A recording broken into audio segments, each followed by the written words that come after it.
So Nathan, how are you? I'm doing good, Cooper. How are you? Doing pretty good.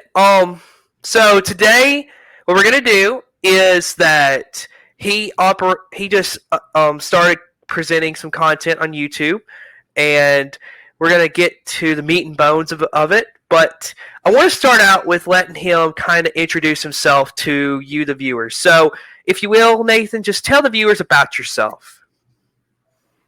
Yeah, so I'm 17. Like Cooper just said, I started a YouTube channel, small time, not really that exciting yet. Hopefully, it will be eventually.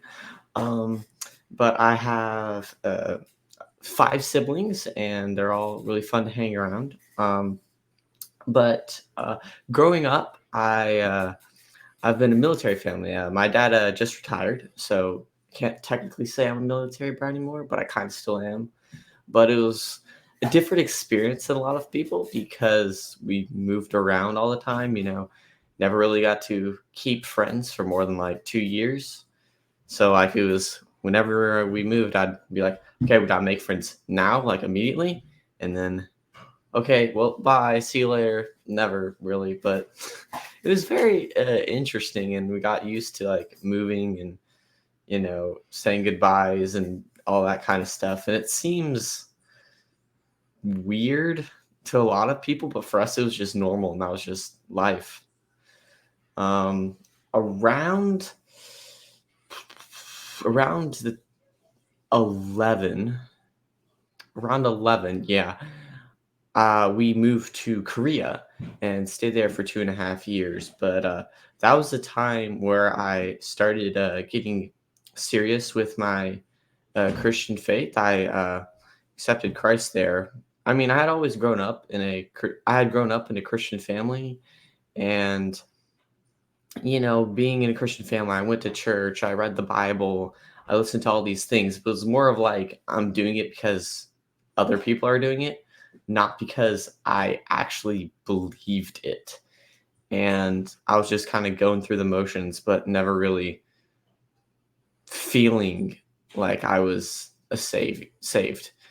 Um, and I remember one time I was thinking to myself back then, I believed that Jesus raised Lazarus from the dead, but I didn't believe that Jesus could raise himself from the dead. And I was like, wait a second. If he can raise other people from the dead, why can't he raise himself from the dead? And then that was when I first started like actually believing in the gospel, and became a Christian. And that's fantastic. It's, I mean, Yeah, I can tell you that having getting to know you, I know that your Christian faith has been very important to you, and so I just kind of wanted to let the viewers kind of get an idea of where you stand with Christianity, because just like me, my Christian faith is very important to me, and I'll say this that I've said this for a while now, and I think a lot of Christians would say the same thing, and that is without having our Christian faith to help guide us through things, that it would be very hard in life to figure out where would I be if I didn't have Christ. So, um, I just wanted to start out with that. So, getting to our first question, I wanted to ask you another question about faith, and that is, how has your faith contributed to your everyday life? well, it's really just defined my everyday life. Like before I was saved, like I said, I just kind of went through the motions, and like I seemed like a nice person, but I was just kind of copying what my parents did. I wanted to be like them, like every other kid. And it was just like shallow. I didn't actually believe in what I was doing. I just did it. But since then, since I got saved, I've actually believed in what I'm doing. Like I stand up for my faith now. Like if someone, I mean, it's difficult to do that, but like if someone says something that I believe is completely contrary to the gospel, I will stand up for my faith and say, hey, now I won't say like, you're a terrible person. How dare you even suggest that? Mhm. because that is completely opposite of what the Bible says to do.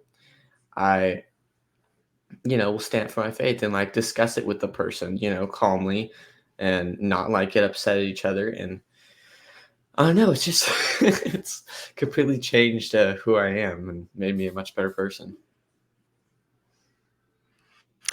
All right.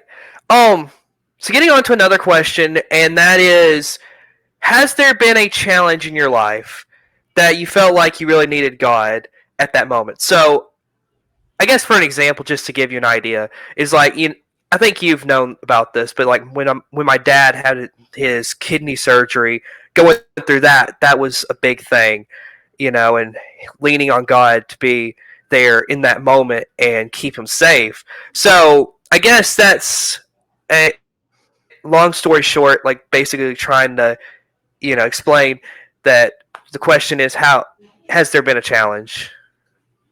I would say definitely. One of the ones that stands out to me the most is I suffered from migraines a lot when I was younger. It started around the age of 6. I get them like every once in a while. Wasn't that big of a deal, but around the time where I did get saved and we were in Korea, they started getting worse and more often. So like every time I got sick, I would, be knocked out for the rest of the day. I'd throw up, lose 6 hours of daytime, be like, have my head hurt the whole time. And it happened like 2 or 3 times a month. So decently often. And that was not the best experience for me because I was like, well, I can't get anything done if I keep having these things pop up. Oh, did my computer just crash? No, it didn't. Okay. Sorry, my screen went black for a second. Um, what was I saying? Oh, yes. I couldn't get anything done. Things would just randomly stop. I couldn't get anxious. I couldn't, play video games as much because those would set them off. I couldn't drive, like ride in a car as much. That would set it off. So like every car trip, I'd get sick. A bunch of random things would just set off. Like I just randomly get sick for no reason at all. And it oftentimes, because like I said, like getting excited set it off. Um, I'd go to things like big exciting things I really wanted to do, and then I'd get sick and I couldn't go. For example, while in Korea, I learned how to play the gaigan a little bit, which is like it's called like the Korean piano or something like that. It's a big old board with a bunch of strings on it, and you pluck it. Anyways, I didn't actually learn how to play, but we learned a song in it. And on the day of our performance, I got sick because I was excited and I couldn't play. So just stuff like that would happen a lot. It wasn't like it was a big deal for me, but it wasn't like really bad until we started moving again, and we came to Georgia around the age of 11. Wait, no, sorry, not age of 11. That was when I was age of 13. They started getting really bad. Like they'd happen 2 or 3 times a week. So that was like a seventh of my week just out. I'd lose 24 hours of time from migraines weekly. And that I really struggled through that because that's painful, and it's not not the most fun thing to happen. And God really helped me through that, even though I didn't really understand what was going on. I trusted in Him, and I've become a better person. You might think like, what? How is that? How does that relate? Well, as I mentioned earlier, when I get anxious or like stressed out, those would set it off.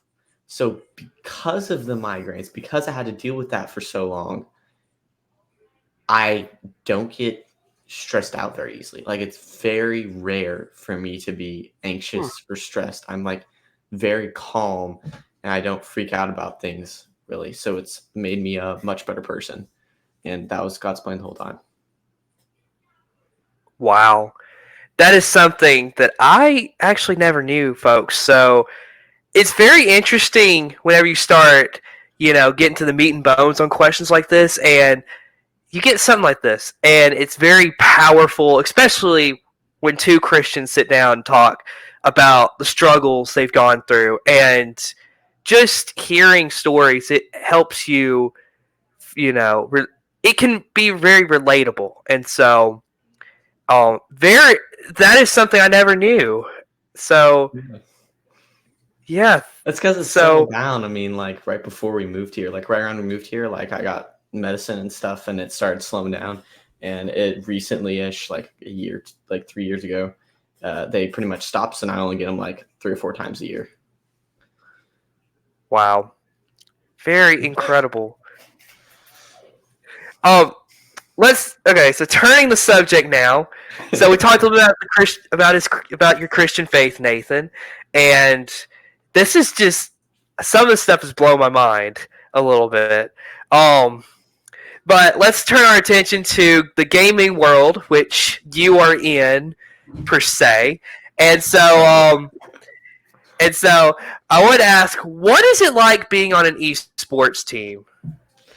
Okay, so I was in a high school esports team um, about 2 years ago, and it was really strange. I would say because you're taking video games, what people just like to do for fun, just relaxing or whatever, and turning it into something like football, where yes, it's a game and people are just playing, but you get paid to play, and lots of people like watching it. So at the high school level, which is what I played in, um, obviously you don't get paid. That would be ridiculous. But you still had to like show up for practices and stuff, and it was very different than like playing in a regular sports team, because it was a new development, and it still is developing. So at the high school I played for, everything wasn't very well developed. Like the computers weren't that good. The Wi-Fi was terrible. Internet connection was bad. So you couldn't really play games very well there. Like they didn't have controllers. It was a mess. So what ended up happening is me and the rest of my Rocket League team would play from home, like in a Discord call, and we just play together. It was, I mean, it's almost like you're just kind of hanging out with your friends, playing video games together. It was really cool. And then the tournaments was kind of terrible because this was like when they were just starting, and teams just wouldn't show up. Like they just straight up wouldn't show up. So we just sit there in our lobby waiting for the other team to join for like an hour. And they'd be like, "Oh, they didn't show up. Well, you just wasted an hour of your life. Move on." And the few teams that did show up were often like the really good teams, and then you just get destroyed.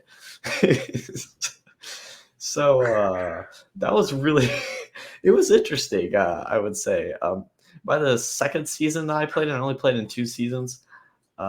It got a little better because they started disqualifying people when they kept not joining matches.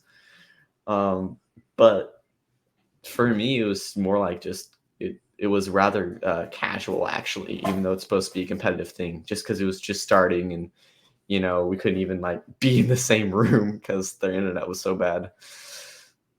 I don't know. Hmm.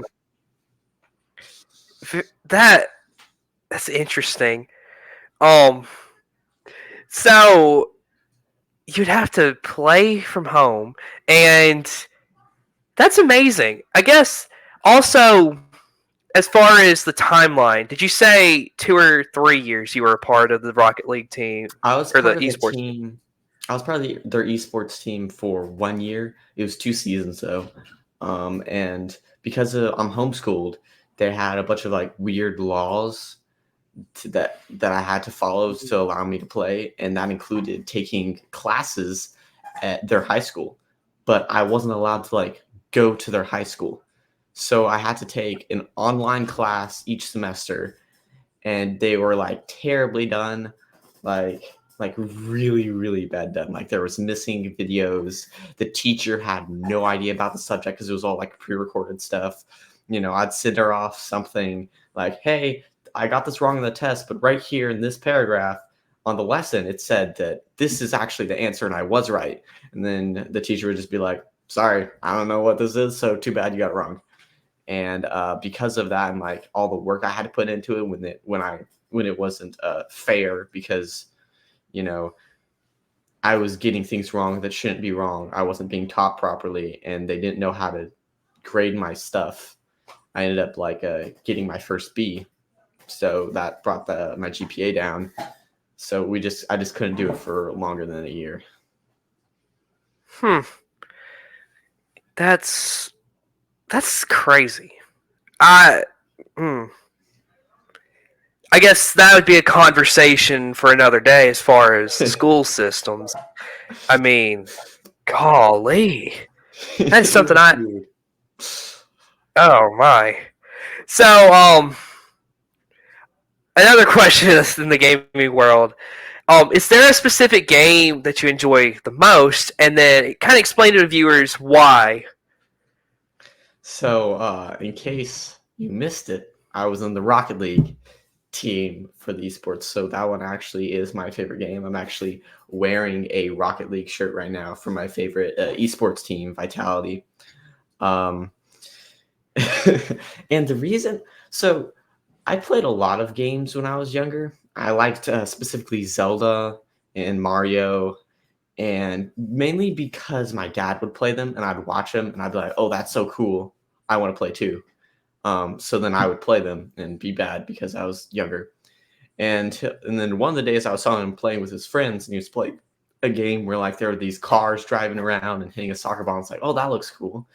And that was Rocket League. And I started playing with him some, and I just like hanging out with him. I just wanted to play with him. That's why I originally started playing Rocket League. But since then, I've grown. I mean, I still play with him sometimes, and it's really fun. But I've grown to love the game just as the game.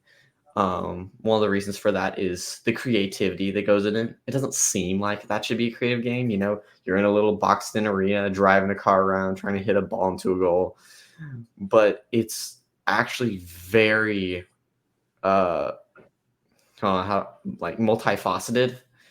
You can do all kinds of things that like no one ever thinks about, especially because their ranking system pairs you with people your level. You can like trick them and stuff like that into doing things that they will never expect.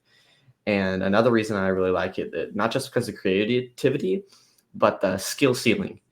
The skill ceiling for some games, it's like there's a point when you're just as good as you're ever going to get. Like you're perfect, you're never going to get any better. There's no room for improvement. But Rocket League is one of the few games that no one's ever reached that point.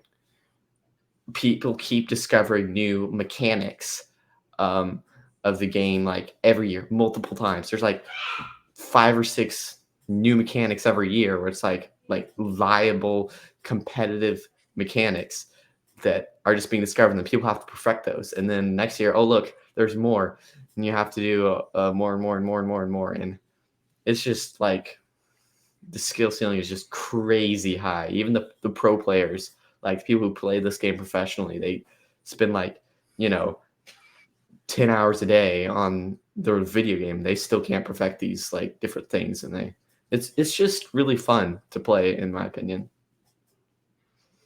Hmm.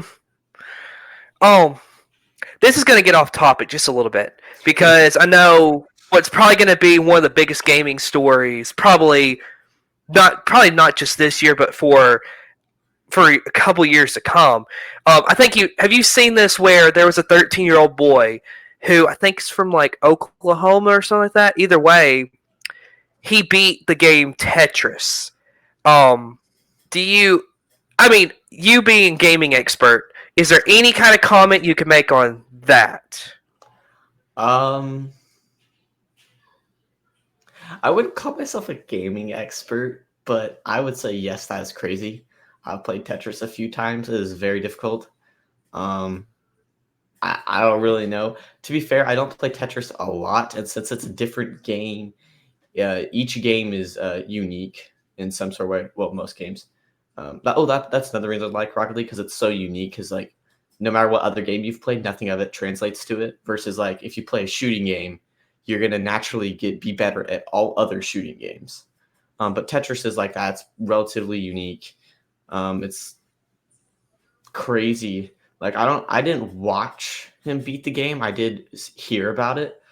Um, but that's just that's crazy because like I said, I've played it some, and you have to move your fingers so fast to get all the little blocks in place. And I was only playing like level 8 in B mode. It was like nowhere near as fast as how he was doing it, I'm sure. Okay. Yeah, I just having seen that, I was like, oh, this is definitely a question. Whenever I get my interview with Nathan, I just got to ask this at some point just to get his opinion on this. Um, so getting back to our scripted questions that we had, and yes, folks, if you wonder how does these interviews go, yes, I put questions together. I help my guests as much as possible understand how to prepare for this. So you're welcome, viewers, for me being transparent with you.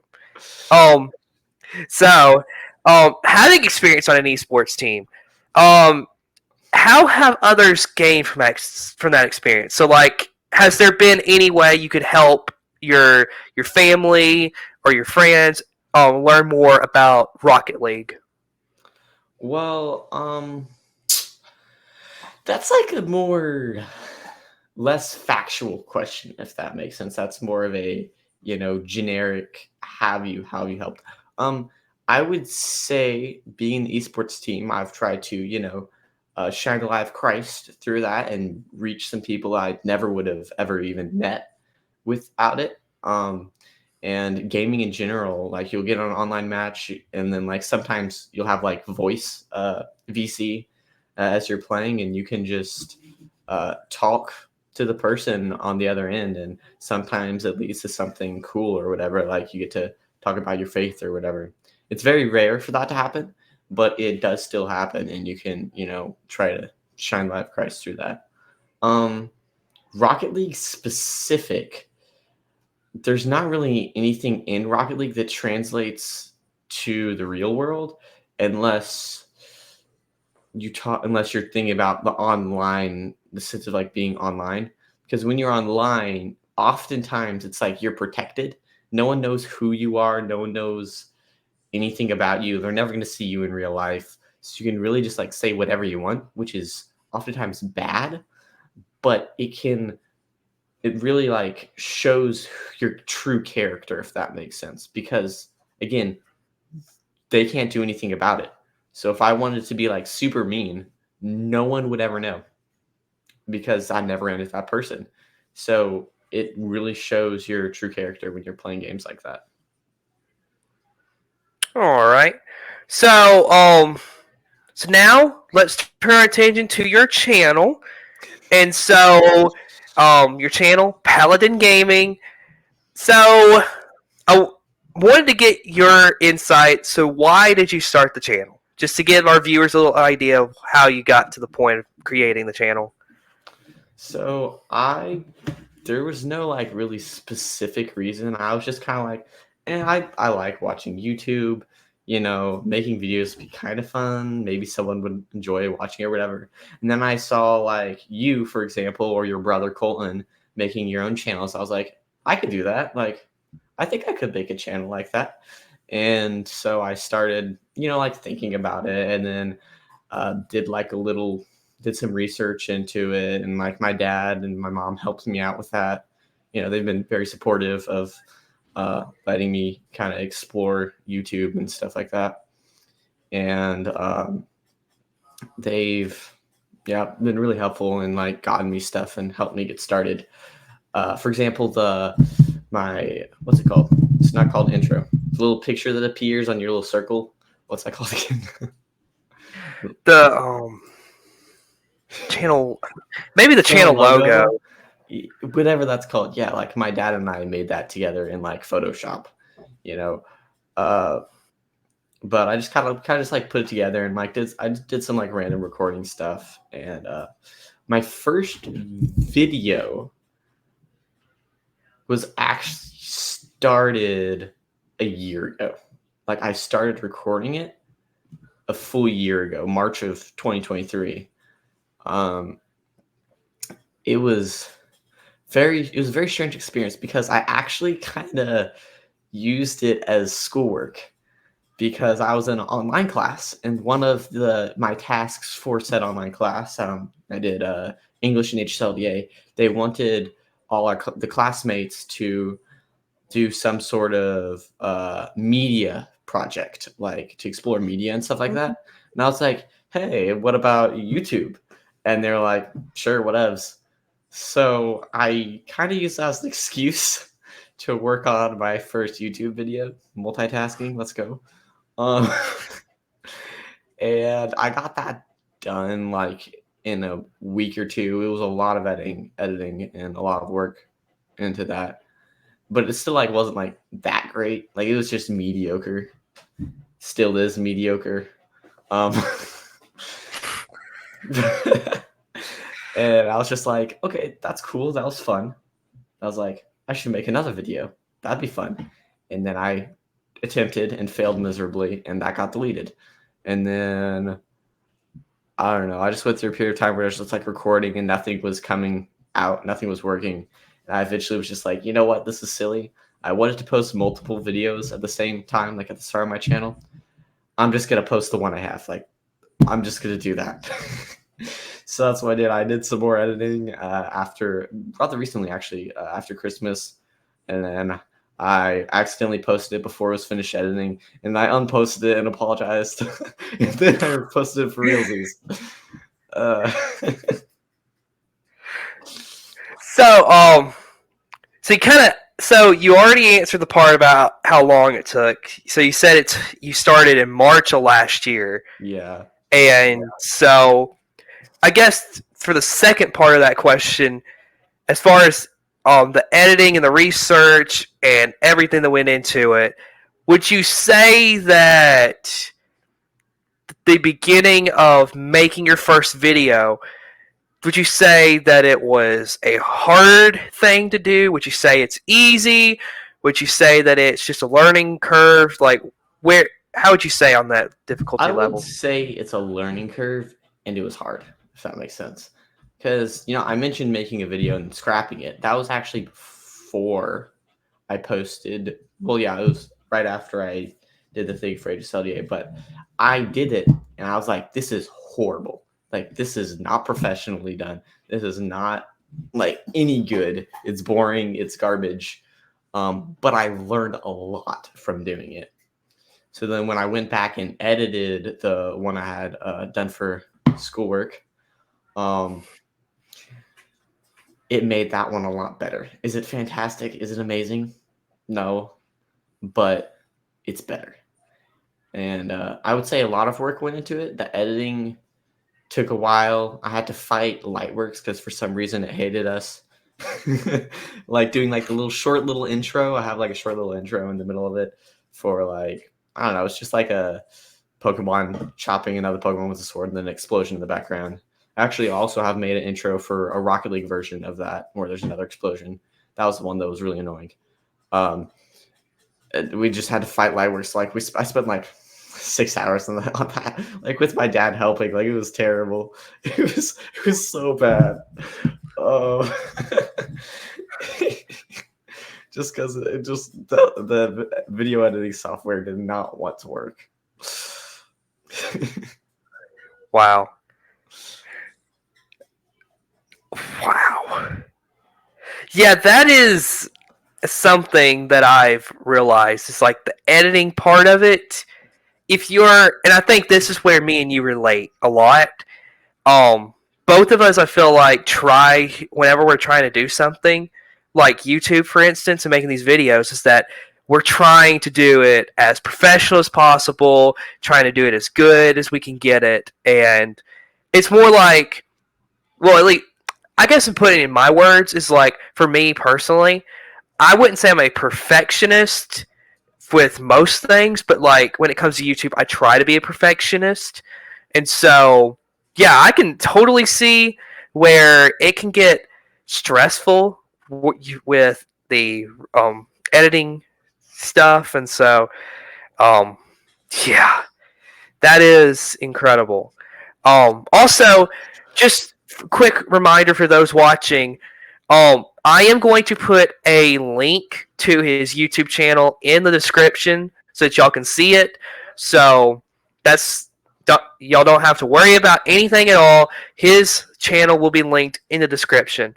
So our final question, which this has been a fun interview to do.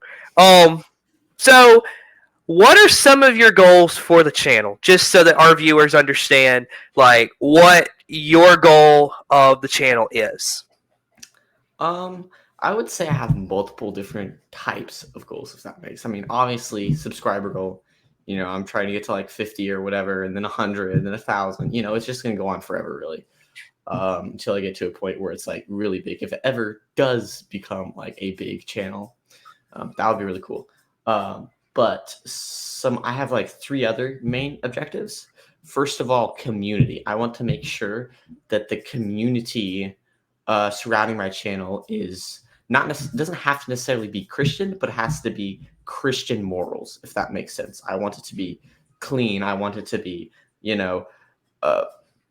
not rude. I want to be like a positive experience to be in. I don't want people in my chat, saying things they shouldn't be saying or cussing or anything. Like, I want to be like super clean, if that makes sense. And my channel the same. I'd say my second goal is to eventually start streaming. Like either stream a video, if that makes sense, like stream the video and then cut it down in editing afterwards, like stream the whole thing, or just like streaming just generally, probably, hopefully at some point I might get to like twice a week. That would be cool if I could like stream twice a week, and then my fourth goal would probably be content. I want to make sure my content is like interesting. Like, how like you scroll on YouTube and you see, oh, that looks really cool, I'm gonna watch it. That style thing. The first video I made, not really none of it's gonna be clickbait, but you know what I mean by that. Not really super interesting. It's just like the best abilities in Pokemon Sword and Shield, and it's like, I mean, it's okay. I did a lot of research into that, but I don't know incredibly ton. I'm like, I don't play Pokemon professionally or anything crazy. Because there's some YouTubers out there that do, and like won world championships. Like, I'm nowhere near that good. But the second video I'm planning on making, it might be released by the time I release this. No one knows. I'm trying to post like every 1st. So like January 1st, December 1st. No, I'm kidding. 1st of every month. It's actually pre-recorded. Like, I already did all the recording for it. It's going to be something along the lines of, I did my Rocket League I paid my 7-year-old brother to coach my Rocket League placement matches. Like stuff like that, where it's just more intriguing and enjoyable to watch. So yeah, I would say those are my goals for the channel right now, at least. Nice. And I will say this to you, the viewers. Just go back and look at all the popular YouTubers, especially, go look at as much YouTube as possible. Scroll up, look at their first video. Watch YouTube for forever. Trust me, folks. Trust me.